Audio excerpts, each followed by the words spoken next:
барлық жерде дерлік. Топырақ пен мұздықтардан бастап біздің жасушаларымызға дейін кездеседі. Орта есеппен алғанда, қай жерде тұратындығыңызға, дене майының пайызына, жас пен жынысқа байланысты адам 50-60% судан тұрады. Нәрестелерде туылған кезде одан да көп су болады. Олардың денесі 75% судан тұрады және балық денесінің құрамына ұқсайды. Бір жыл арасында судың мөлшері баланың денесінде 65%-ға дейін төмендейді. Сонымен, су біздің денемізде қандай рөл атқарады және сау болу үшін қанша су ішу керек? HECO біздің денемізде буындарды жастықтау және майлау үшін жұмыс жасайды. Дене температурасын реттейді, ми мен жұлынды қоректендіреді. Ересек адамның миы мен жүрегінің 4-3 бөлігін су құрайды. Осындай судың шамамен бірдей мөлшері бір бананның құрамында бар. Өкпе су құрамы бойынша алмаға көбірек ұқсайды. Тіпті құрғақ көрінетін адамның сүйектерінің құрамында 31% су бар. Егер біз шынымен судан жаратылсақ және сумен қоршалған болсақ, сонда бізге неге соншама көп су ішу керек? Күн сайын біз тер, зәр, ішек қозғалысы мен тіпті тыныс алу нәтижесінде 2-3 литр су жоғалтамыз. Адам үшін аталған функциялар өмірлік маңызды болғандықтан, жоғалған сұйықтықтың орнын толтыру керек.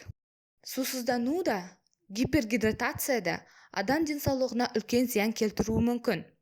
Адам ағзасында төмен су деңгейі байқалған кезде, сезімтал рецепторлар мидың гипоталамусында антидиуретикалық гормонды босату туралы белгі береді. Ол бүйрекке еніп, аквапариндерді түзеді. Бұл дегеніміз, қан жіберетін арналар көбірек суды сіңіріп сақтайды. Нәтижесінде зәрдің түсі қараңғыланады. Көпке созылған сусыздану энергияның айтарлықтай жоғалуы, көңіл күйдің нашарлауы, құрғақ тері, қан қысымының төмендеуі және когнитивті бұзылулар секілді симптомдарға әкеледі. Сусызданған миға кәдімгі мимен салыстырғанда бірдей қиындықтағы жұмысты орындау қиынырақ. Судың жетіспеушілігінен ол тіпті көлемі бойынша уақытша кішірейеді.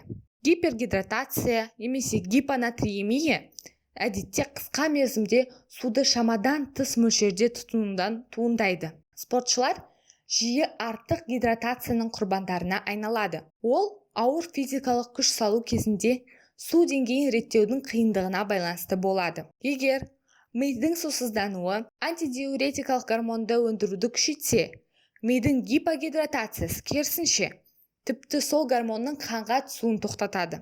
Денедегі натрий электролиттері жуылады және бұл жасушалардың ісінуіне әкеледі. Ауыр жағдайларда бүйрек пайда болған зәр мөлшеріне шыдамай, сумен улану пайда болады. Бұл бас ауруын, не жүрек айнуын тудыруы мүмкін. Сирек жағдайда конвульсиялар басталады және тіпті өлімге әкеп соқтырады. Бірақ бұл өте төтенше жағдайларда болады. Қарапайым күнделікті өмірде дене ылғалдылығының тепе-теңдігі сақтау оңай.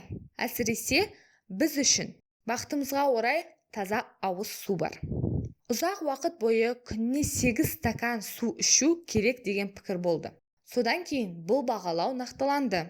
Қазір бізге қажет су мөлшері көбірек деңгейде дене салмағына және бізді қоршаған ортаға байланысты.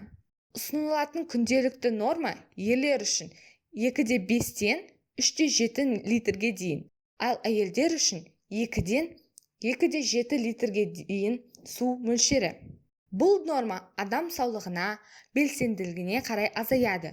Жасына немесе күнге қызып кетсең артады. Су ылғалдың ең пайдалы көзі. Бірақ басқа сұйықтықтар, тіпті кофе немесе шай, сумен қатар сұйықтық қорын толтырады. Тамақпен бірге қабылданған су бұл күнделікті қажеттіліктің 5-1 бөлігі. Құлпынай сияқты жемістер мен көкөністер, қияр, тіпті брокколи 90% судан тұрады. Құнды дәрумендер мен талшықтардың көмегімен сіз сұйықтық қорын толтыра аласыз. Суды жеткілікті мөлшерде қабылдау ұзақ мерзімді пайда әкеледі. Зерттеулер суды тұтыну инсульт қаупін азайтатынын, қант диабетін басқаруға көмектесетінін және кейбір қатерлі ісік ауруларының қаупін азайтуы мүмкін екендігі дәлелденді.